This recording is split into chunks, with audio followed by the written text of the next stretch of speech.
안녕하세요. 행복씨앗입니다. 오늘도 시장을 정리하면서 하루를 마무리하는 시간을 가져볼 겁니다. 오늘 우리 시장은 코스피도 코스닥도 크게 하락 마감했습니다. 코스피는 1.57%, 그리고 코스닥은 2.81% 하락 마감했습니다. 또 그리고 전체 종목을 들여다볼 때 상승한 종목들보다 하락한 종목들이 훨씬 더 많았습니다. 그런데 시장 수급을 꼼꼼하게 들여다보면은 예상외로 세력들이 매수한 종목들도 상당히 많고, 또 그리고 오늘 세력들이 매수한 종목들 중에서 장기적인 관점에서 관심을 가지고 살펴봐야 되는 종목들도 꽤 있고, 또 그리고 변곡점 지표를 가지고 분석을 해볼 때 앞으로 상승이 예상될 것으로 분석되는 그런 종목들도 상당히 많이 있습니다. 지금 당장은 여러가지 불확실성으로 인해서 조금 조심해야 될 시기입니다만은, 장기적으로 볼 때는 우리가 관심을 가져야 될 종목들이 상당히 많다, 이렇게 일단 생각해 두시는 것이 좋겠습니다.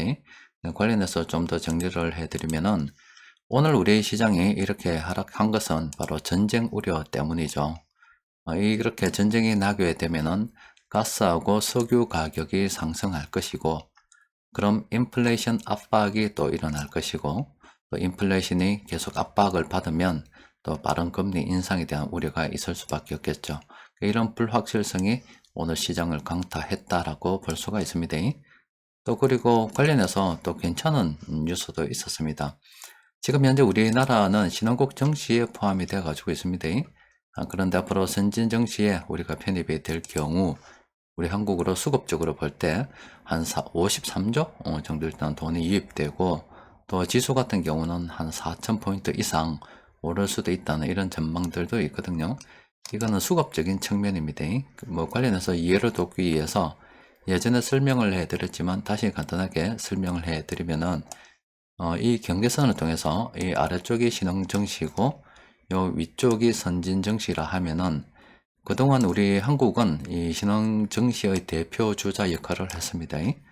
그런데 중국이 성장하면서 중국 종목들이 자꾸 들어오고, 또 사우디 종목도 들어오고, 또 그리고 아시아 여러 국가들도 경제 성장을 하고 있다니까 아시아 여러 국가들도 들어오고 해서, 예전에는 우리 한국이 다 먹었는데 좀 나눠 먹어야 되는 그런 수급적 상황에 처해 있습니다. 그래서 우리도 이 선진정시로 이렇게 이제 옮겨갈 때가 됐다, 이렇게 판단이 되는데, 선진정시로도 가게 되면은 일단 크게 보면은 글로벌 펀드 자금이 신흥정시와 선진정시로 이렇게 나누어져서 비중을 대 움직이게 되는 거고, 또 우리가 선진정시에 편입됐을 경우에 어쨌든 뉴 페이스이기 때문에 우리 한국으로 들어올 자금이 늘어날 수도 있다, 이 말이죠. 지금 정부에서도 추진을 하기 때문에 이거 몇 년 후에 아마 가능하지 않을까 싶습니다. 그러니까 아무런 이유 없이 단지 포지션만 신흥국에서 선진정시로 바꿨을 뿐인데, 그로 인해서 돈이 들어올 수도 있습니다. 자, 희망을 가지고 멀리 바라보면서 우리는 부지런히 우리 갈 길 가야 되겠지요. 일단 오늘 수급을 좀 더 들여다보면은 그 내용은 상당히 괜찮았습니다. 지수도 크게 떨어지고 또 하락한 종목들이 많아서 별로 좋지 않은 것 같은데, 그 내용을 쭉 들여다보면은 상당히 괜찮습니다. 많은 업종 이렇게 세력들이 매수를 했어요. 그렇죠? 또 그리고 또 세력들이 공통적으로 매수한 종목들 들여다보면은 이렇게 18개 종목이나 됩니다. 종목들 수가 상당히 많기 때문에 일일이 분석해 드리기는 어렵고, 플랜 A 도움을 조금 받아야 될 것 같아요. 도움을 받아서 살펴보니까 요 아래쪽에 있는 요 종목들 있죠. 요런 종목들은 우리가 장기적 관점에서 관심을 가지고 살펴봐야 되겠다 생각이 되는 것들입니다. 제가 오늘 요 시황 정리를 마치고 난 다음에 꼼꼼하게 검토를 해보고 괜찮은 종목들이 있으면은 내일 장중 수급 분석 시간에 따로 정리해서 올려드리도록 하겠습니다. 또 그리고 이 변곡점 지표를 보면은 지금 현재 보이는 것은 메리츠 화재입니다. 지금 사람들이 엄청 지금 탐욕을 부리고 있습니다. 늘 말씀드리듯이 이 주식은 사람들이 공포스러워할 때, 사기 힘들 때, 주식을 안 살려고 할 때, 요럴 때 우리가 주식을 사는 거고, 요럴 때 사람들이 앞으로 더 간다라고 해서 희망을 막 가질 때 그때 파는 겁니다. 그래서 메리츠 화제를 보유하고 있다 그러면은 사실상 뭐 지금은 들어갈 상황이 아니다. 좀 어느 정도 정리를 생각해야 되는 그런 시점이다라고 볼 수가 있겠죠. 예, 그런 관점에서 요 위에 세 종목들은 우리가 좀 조심해야 되고, 요 아래쪽으로 앞으로 상승이 예상되는 이런 종목들 있잖아요.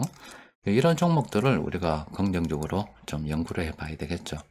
현금 흐름은 어떤지, 또 이 종목의 뭐 앞으로 업황은 어떤지, 또 그리고 뭐 대표이사 내지는 뭐 유통주식은 대충 어떻게 지금 돼 있는지 여러 가지 상황들을 검토해서 내가 좀 현금 여력이 있다 그러면은 이런 종목들 중에서 괜찮은 종목들은 물량을 좀 더 모아가야 되는 그런 관점으로 봐야 되겠죠.